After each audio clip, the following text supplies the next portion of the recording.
Por que eu quero falar nisso?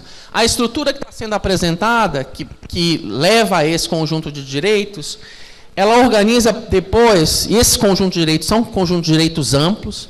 A gente certamente não pode achar que a escola ou o Estado, né, que a escola como representante do Estado nessa tríade que a Constituição propõe, dá conta de fazer isso tudo, sozinha. Eles são direitos de caráter amplo. Eles depois, esses direitos de caráter amplo, são pensados em cada etapa da educação básica como um conjunto de organizadores, ali chamados de eixos gerais de formação.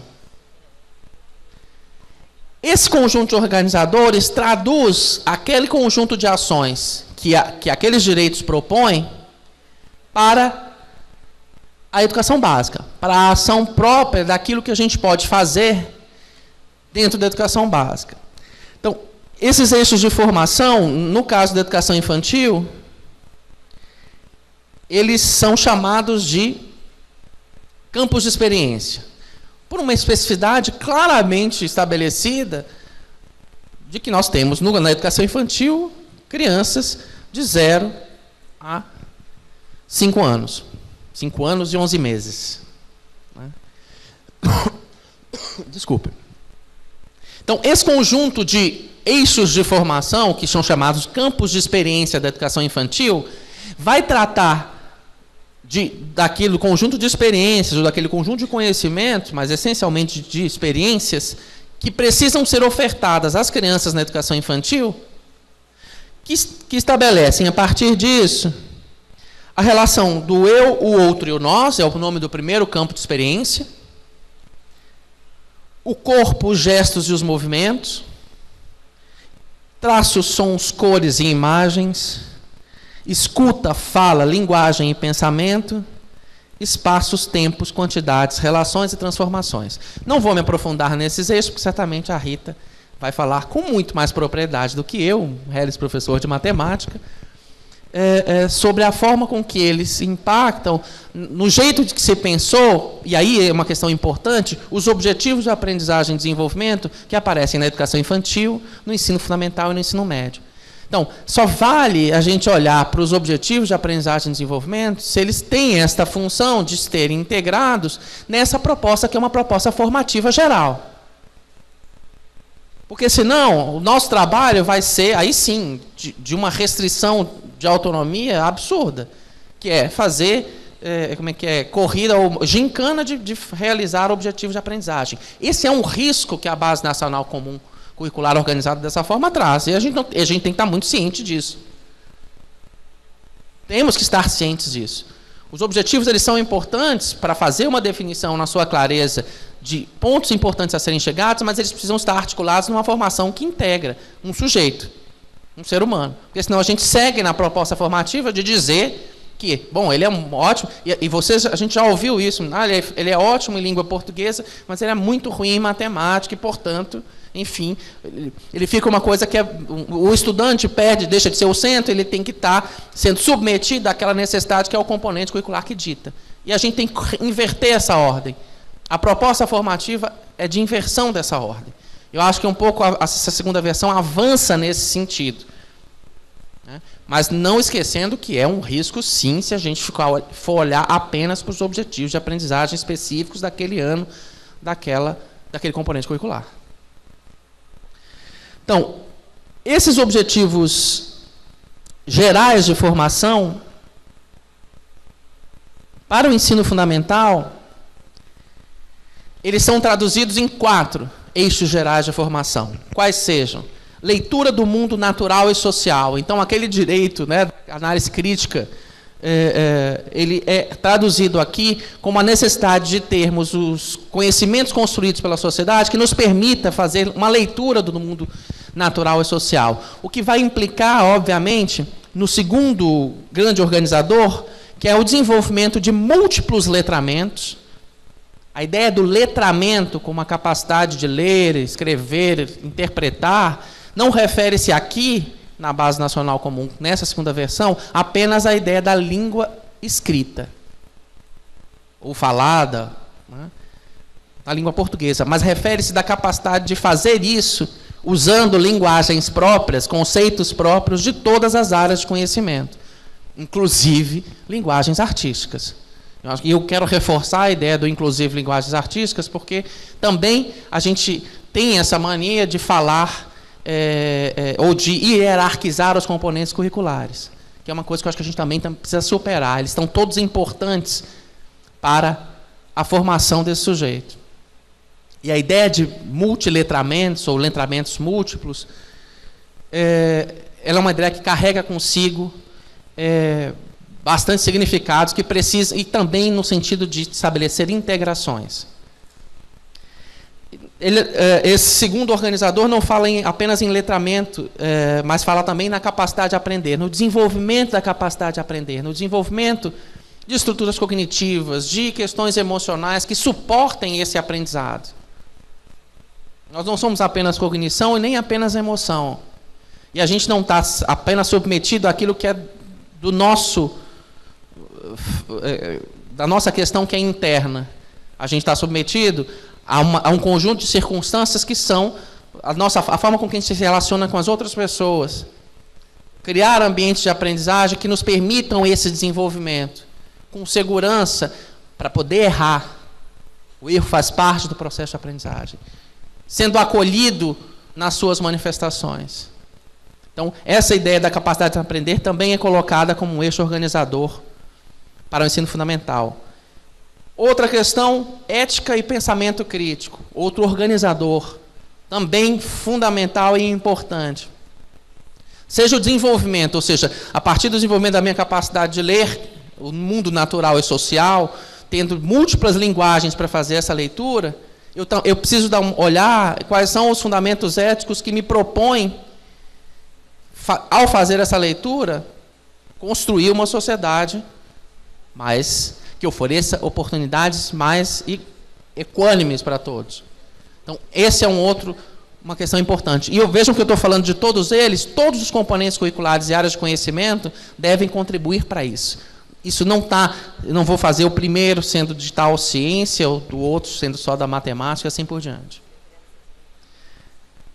E o terceiro, e o quarto, aliás, e não menos importante, fala-se do exercício da solidariedade, e a solidariedade é certamente um desenvolvimento necessário para a gente construir uma sociedade que produza equidade, e sociabilidade como, obviamente, algo que circunscreve todas as nossas ações. Esses 4 eixos que estão no ensino fundamental, eles se repetem de forma muito parecida no ensino médio. Retornam no ensino médio com a ideia dos múltiplos letramentos e da capacidade de aprender, retorna no ensino médio a ideia de solidariedade e sociabilidade.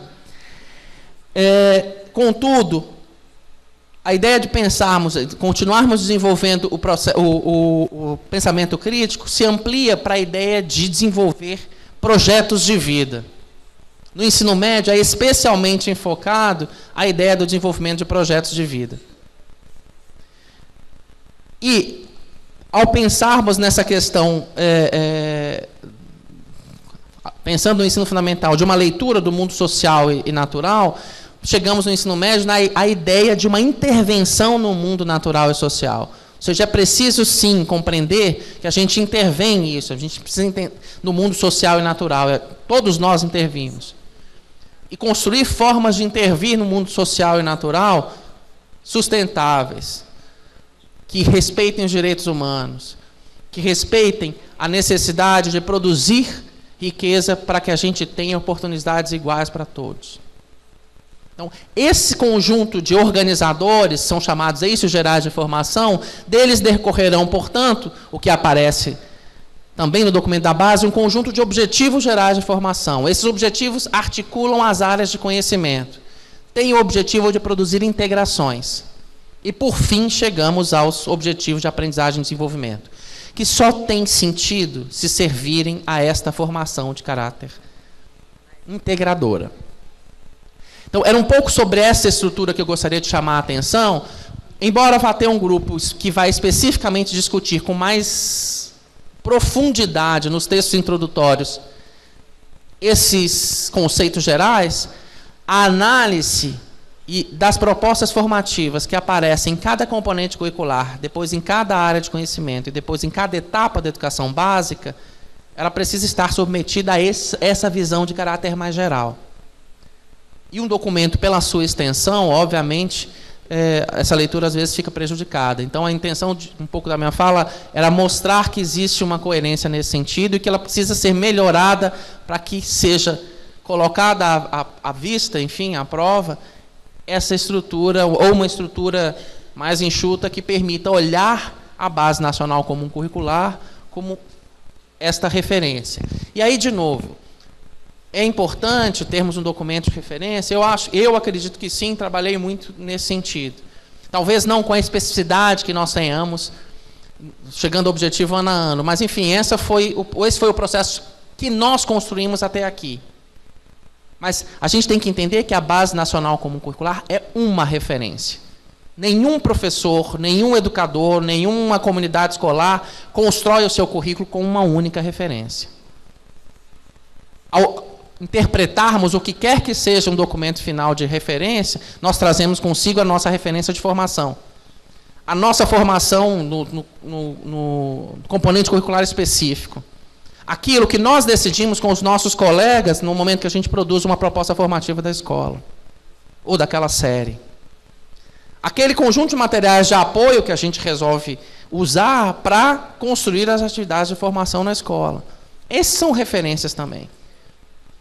Hoje, há um primado e há uma interferência muito forte daquilo que pode ser medido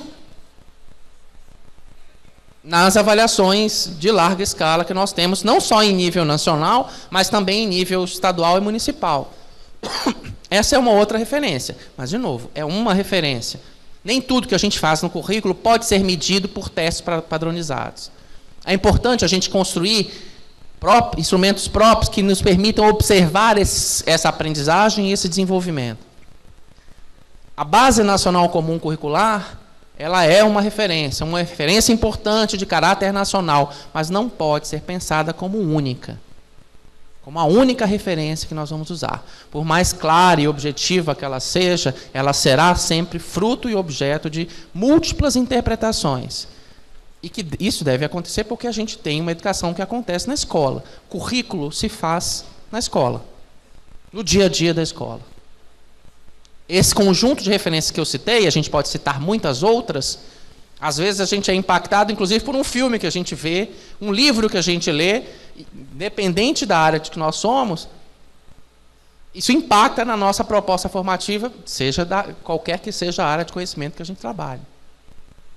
Então, esse conjunto de múltiplas referências precisa ser levado em consideração. E a base precisa deixar espaço, inclusive, para aquilo que ela não está circunscrita a ela, que é a dita parte diversificada. Então, esse é um esforço, talvez, importante de entender essa questão, essa proposta em um caráter mais integrador. E, nesse sentido, um caráter mais integrador, que a gente rompa com essa ideia de que a gente está formando para o cara aprender matemática, português, história e geografia. Matemática, português, história, geografia, arte, ciências, são todas importantes, mas para o sujeito. E não é o sujeito que é importante para elas, é o contrário. São frutos da experiência humana. Elas devem servir a uma produção de leituras do mundo, leituras críticas, leituras que nos permitam andar nesse processo de uma forma mais crítica mesmo, em que a gente consiga pensar a experiência humana e pensando essa experiência humana no sentido de produzir uma experiência humana que seja mais confortável, vou usar o confortável aqui bem entre aspas, mas para todos. Eu acho que um pouco eu gostaria de chamar a atenção disso, né? Nesse momento. Eu acho que vocês têm a oportunidade nas mãos de sim, e eu acho que a fala da colega da Undime aqui foi importante, vocês representam colegas. Em todos os seminários que eu tenho sido convidado para falar, eu tenho insistido que vocês que vão participar dessa experiência, como representantes lá daquela comunidade que trouxe vocês até aqui, vocês repitam essa experiência lá na escola. Debatam, discutam essa segunda versão, terceira, quarta, quinta que vem. Compreendam no que é que ela pode ajudar o exercício profissional de vocês, quais são as coisas que precisarão ser mudadas ainda na terceira, na versão que for aprovada, porque o currículo não se faz com documentos estáticos. Eles são referências, mas elas têm que ter revisões periódicas que tendam a aprofundar e a ampliar as discussões que vão acontecer, especialmente quando a base for colocada em prática. É aí que a gente vai ter, de fato, uma ideia de como é que isso acontece. Muito obrigado.